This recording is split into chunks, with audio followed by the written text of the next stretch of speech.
Jeff, why don't you tell us a little bit about what's going on here in Washington? I mentioned earlier, you really have to have a strong stomach to be a medical marijuana patient in this town. It is or in this area. It's a roller coaster of emotions, of ups and downs, and you never know where you're going to end up. Things are a mess. How many of you were here for the last panel?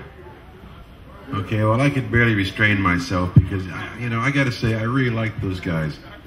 Pete Holmes is a terrific city attorney. He ran on a platform of not prosecuting pot cases. That was a campaign promise. They all break him. He didn't break it. He's a good guy. He's trying hard to do the right thing, but he's back in I-502, and that's not the right thing. Goodman, he's a good guy, too. I don't know how he feels about 502, but none of them really had an answer to the biggest problem of all, and that is the feds have said they don't want us to do this. Now, sure, you can say, well, no state official's ever been prosecuted for doing something that was consistent with state law. That may be true, but let's think about some realities here for a minute. Let's start with industrial hemp. Okay, if I'm going to grow industrial hemp, I risk federal prosecution. Maybe they will, maybe they won't. But think about this. How many plants do you have to have in an industrial hemp farm to make any money? 100, 1,000, 10,000? Well, at 100 plants, you get a mandatory 5 years in prison if the feds decide to look at you. At 1,000 plants, you get a mandatory 10 years in prison. Now, what farmer is going to roll the dice against those odds? It's just not going to happen. So the biggest problem is how to deal with the feds, how to pass an initiative, how to pass a law that the feds won't just step up and trump by simply writing a letter and scaring the shit out of everybody. And in my opinion, there's really only one way to do it. Well, Roger had a way, and that is send him to Congress, and that's not a bad idea.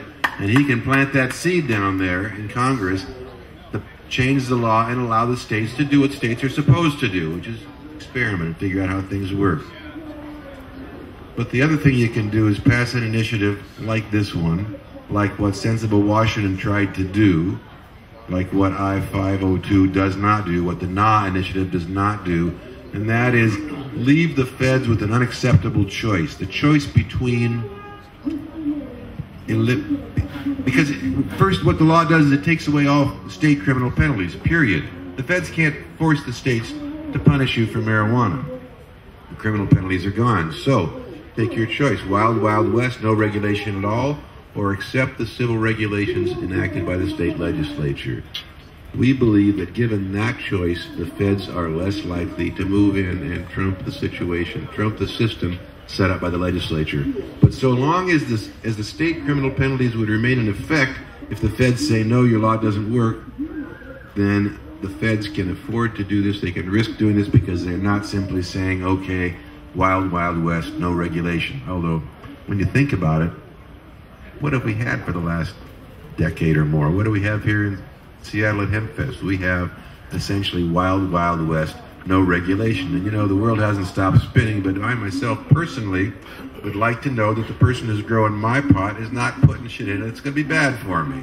And that's one of the real reasons. That and to get us into the mainstream, to end that wedge that separates us from good law enforcement.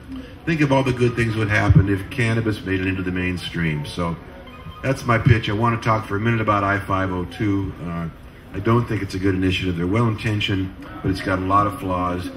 And some of the other ones of which are, if you are a patient, you simply can't drive because you're never going to be below 5 nanograms. In the law, let me explain this.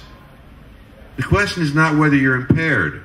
I mean, the crime is driving while impaired, but the question is not whether you're impaired because the law says if you got 5 nanograms per million, whatever the formula is, in your blood, you are intoxicated, period.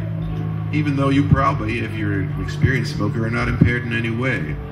To me that's un-American, because here's what it does. It scoops up all the innocent just to get a few guilty. And as we all know, it's the American way, as we say at least.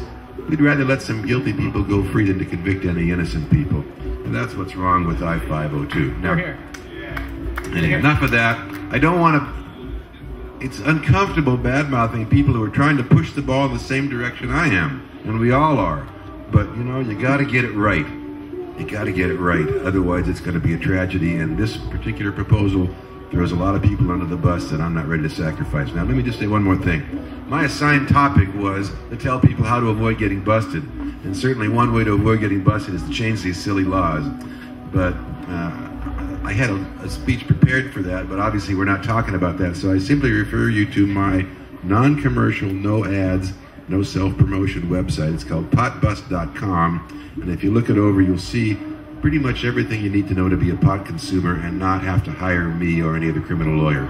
Thanks for being here, folks. Thank you so much, Jeff.